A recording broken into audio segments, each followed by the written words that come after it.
Claudio López, hablando con él, porque bueno, creo que es la persona para hablar en primera persona de lo que fue la guerra de Malvinas. Así que vamos a saludar a Claudio. Claudio, buen día.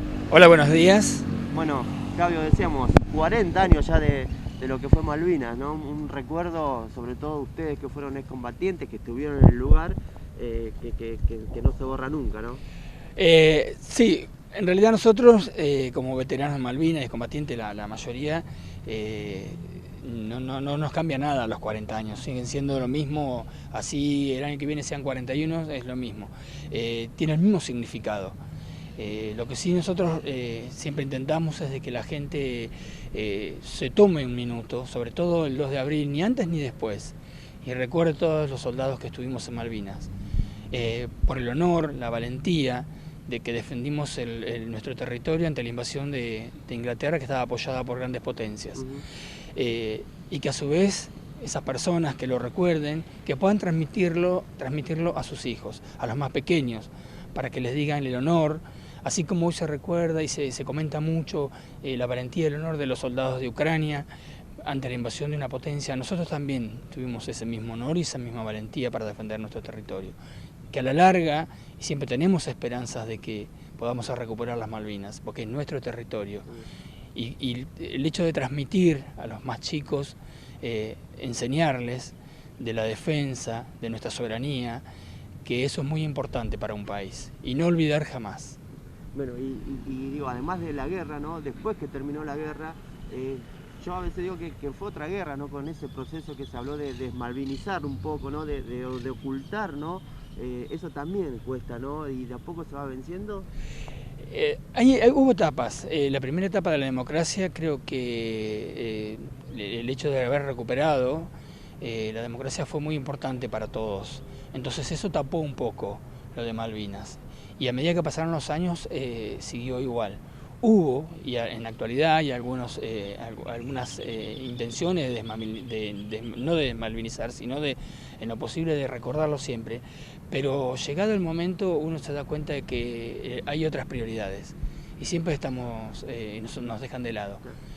Pero bueno, lo más importante para nosotros es que seguimos con lo mismo de siempre, que es inculcar a los chicos, sobre todo en los colegios, que es donde más nosotros vamos, y nunca lo vamos a dejar de hacer. Ahí es donde nosotros apuntamos siempre. Bueno, y Bolívar siempre recuerda, está la plazoleta, está el monolito a los héroes del Belgrano, está la escuela secundaria 5 héroes de Malvinas, el comedor de la escuela agraria también lleva su nombre y hay un trabajo que hicieron los chicos, digo, eso también ayuda, ¿no? Sí, esos reconocimientos son muy importantes, ¿no? Porque siempre hay un lugar donde la gente pasa y lee y se interioriza a ver a qué se debe eso.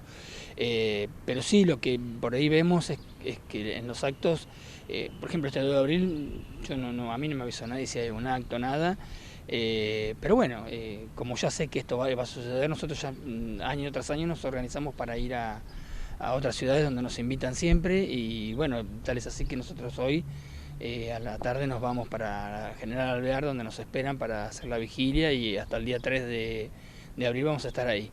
Pero bueno, no sé, es así, y bueno, lo aceptamos, y ya sabemos que en ese caso con los gobiernos no podemos contar mucho, y lo hacemos exclusivamente en las escuelas. Y en lo personal, una reseña de la guerra, donde te tocó, digamos, decíamos, lo contás en primera persona. Digamos. Sí, en ese momento estaba haciendo el servicio militar obligatorio en la base naval Puerto Belgrano, que es una base que está cerca de Bahía Blanca, en el sur de la provincia. Estaba en Infantería Marina, en la compañía de ingenieros anfibios, y el día 7 de abril nos subimos a un vuelo que nos llevó hasta Río Grande, y al otro día, el 8, estuvimos en Malvinas. En un primer momento estuve en Puerto Argentino cumpliendo tareas de logística, y el día 2 de junio me mandaron a primera línea a Monte Tombledon, y ahí estuve hasta el día 14, que finalizó la guerra, el combate a las 9 de la mañana. Bueno, supongo que es difícil, ¿no? ¿Cómo se va digeriendo con los años esa experiencia? Y uno va cambiando, empieza a ver las cosas de otra manera. Cuando volvimos a los 19 años, más allá de que había muchas cosas que me parecían que ya habían pasado, mi adolescencia había terminado con Malvinas, y empecé a vivir las cosas de otra manera. Le resté importancia a muchas cosas y digamos que crecimos muy de golpe y empezamos a entender de que tenemos que disfrutar el día a día, porque hace 40 años que nosotros tranquilamente no podríamos haber vuelto, que uno no lo tiene que, digamos, y pensar que fue una suerte, por llamarlo de alguna manera, o que no nos tocó en ese momento. Entonces lo vivimos de la mejor manera posible, para disfrutar y estar con nuestra familia.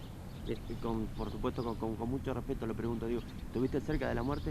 Sí, el último día que empezó el combate, desde las 9 de la noche hasta las 9 de la mañana, que estuvimos combatiendo en Monte Tombledon, y bueno, y las demás personas que estuvieron en Malvinas también, porque compañeros míos que no estuvieron en combate recibieron un fuego de artillería durante muchos días. No era que solamente había combate en los cerros o en los montes. El bombardeo de la aviación y de la artillería en su momento y de los barcos era continuo. Esa gente también sufrió mucho. Bien, Claudio, como vos decís, siempre tratar de inculcar, sobre todo en las escuelas, ¿no? En los chicos, que creo que es lo más importante. A veces por ahí se habla mucho de historia y a veces la historia argentina como la dejamos un poquito atrasada o de lado, y creo que es lo más importante, ¿no?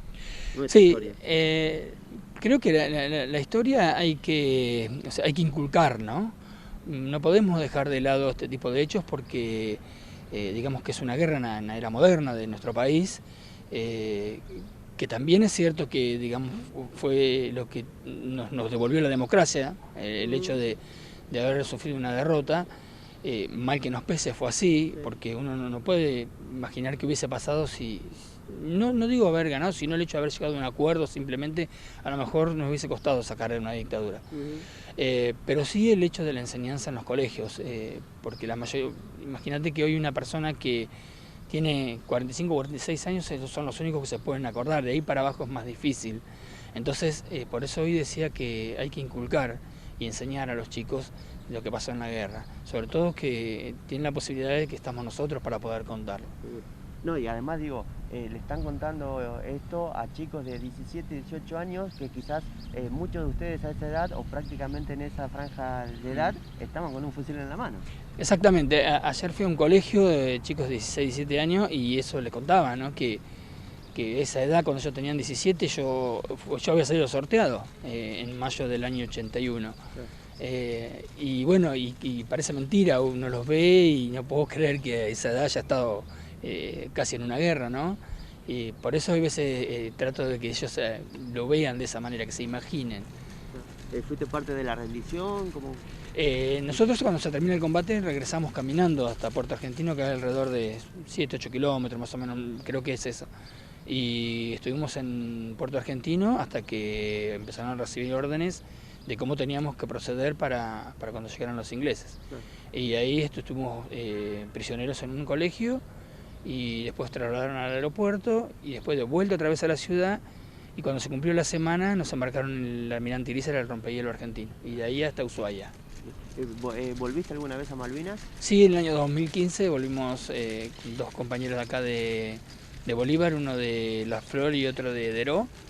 Y bueno, fue una experiencia bastante linda, o sea, ha cambiado muchísimo Malvinas de esa época ahora. Pero bueno, digamos que nos costó encontrarnos con los lugares. Creo que la memoria nos jugó una mala pasada, pero bueno, con el correr de las horas fuimos encontrando nuestro lugar, nuestros caminos, y la verdad que nos hizo muy bien. Mira, más allá de que hace bien, digo, debe ser fuerte también, ¿no? Estar pisando Sí, ese suelo en esta situación, digo, ¿no? Creo que una de las cosas que más nos impactó, haber llegado al lugar donde habíamos combatido, y todavía se ve los impactos de las bombas y de los morteros, y no podíamos creer cómo en ese lugar podíamos haber sobrevivido. La verdad que nos impactó muchísimo eso. El hecho de saber que en ese momento las explosiones eran no de más distante de 6-7 metros y que realmente no hayamos sufrido ninguna herida. Claudio, muchísimas gracias. Por supuesto, siempre la admiración y respeto a todos los combatientes, no solamente de Bolívar, sino de todo el país que estuvieron en la guerra. Y bueno, está bueno que sigan dejando el mensaje, ¿no? Que creo que es lo que va a quedar y lo que más sirve, ¿no? Bueno, muchísimas gracias a usted por recordar y bueno, les pido eso a toda la población, que se tomen un minuto y que piensen lo que hicieron esos soldados en Malvinas, todo lo que dejaron y que no fue en vano, y que por favor también traten de transmitirlo a sus más pequeños. Gracias. Gracias.